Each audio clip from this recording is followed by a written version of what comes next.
semuanya, hari ini saya akan membahas salah satu materi penting di matematika trik, yaitu predikat dan kalimat berkontor. Tenang aja nih, aku akan jelasin dengan santai dan pakai contoh biar kamu gampang ngerti. Yuk langsung aja, kita mulai dari yang pertama, yaitu predikat. Jadi apa sih predikat itu? Dalam logika, predikat itu adalah semacam pernyataan yang masih butuh isi. Maksudnya gini, misalnya saya bilang X adalah bilangan genap.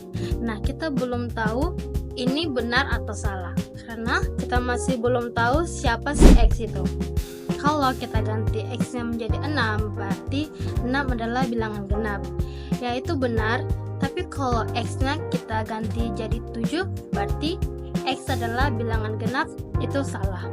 Nah, bentuk seperti X adalah bilangan genap ini bisa kita tulis sebagai P dalam kurung X, di mana P itu adalah nama predikatnya dan X adalah nama variabelnya. Untuk makin jelas, kita langsung aja ke contoh soal.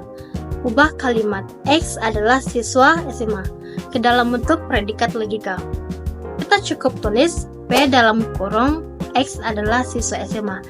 Jadi bentuk predikatnya logikanya adalah P dalam kurung X. Kalau kita ganti X dengan nama orang, misalnya Budi, berarti P dalam kurung Budi artinya Budi adalah siswa SMA.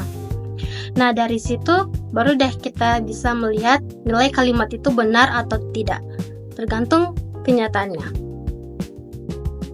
Nah, sekarang kita masuk ke bagian kedua, yaitu kalimat berkuantor. Jadi, kadang kita nggak cuma ngomongin satu objek aja, tapi banyak objek. Misalnya, semua orang, beberapa mahasiswa, dan ada orang, dan sebagainya. Nah, disinilah kita pakai kuantor. Ada dua jenis kuantor. Yang pertama, simbolnya seperti A terbalik, yang dimana untuk semua atau setiap. Ini namanya kuantor universal. Yang kedua, simbolnya seperti E terbalik, yang dimana ada atau setidaknya satu. Ini namanya kuantor eksistensial. Contoh ya, misalnya, kalimat di bawah ini adalah semua bilangan genap bisa dibagi dua. Kalau kita nyatakan sebagai logika, kita tulis seperti di atas ini, di mana Gx sama dengan X bisa dibagi dua. Sedangkan kalimat ada bilangan lebih besar dari 100, itu kita tulis seperti simbol di bawah ini. Px artinya X lebih besar dari 100.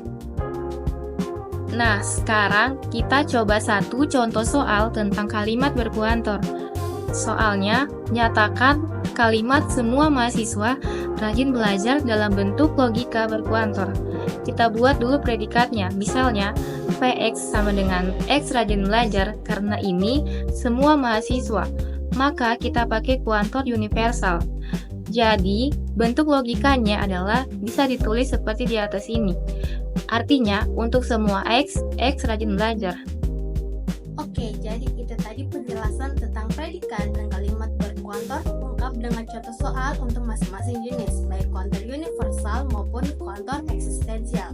Intinya, predikat itu seperti kalimat terbuka yang belum punya nilai benar atau salah, baik kita kasih nilai ke variabelnya. Dan kalimat berkuantor itu adalah bentuk yang lebih umum, kayak kita ngomong semua orang atau ada seseorang. Dan disitulah kita gunakan simbol A terbalik untuk semua dan E untuk ada atau setidaknya satu.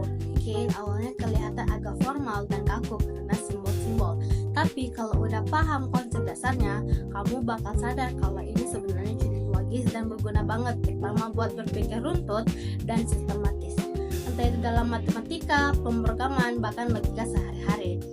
Kalau kamu masih bingung, gak masalah, itu wajar banget kok. Kamu bisa coba ulangi bagian yang masih kurang jelas atau latihan soal-soal lain yang serupa. Makin sering kamu latihan, makin gampang kamu mengenali pola dan menerjemahkan kalimat ke dalam bentuk logika. Oh iya, kalau kamu punya catatan dari materi ini atau slide presentasi, coba cocokkan dengan penjelasan di video ini biar makin nyambung. Dan kalau ada tugas, kamu bisa pakai cara ini untuk mengubah soal cerita jadi bentuk logika formal dengan lebih percaya diri. Terima kasih banyak untuk yang telah nonton dan belajar bareng sampai akhir. Semangat terus ya belajarnya dan jangan buat tanya atau diskusi bareng teman kalau masih bingung. See you next time.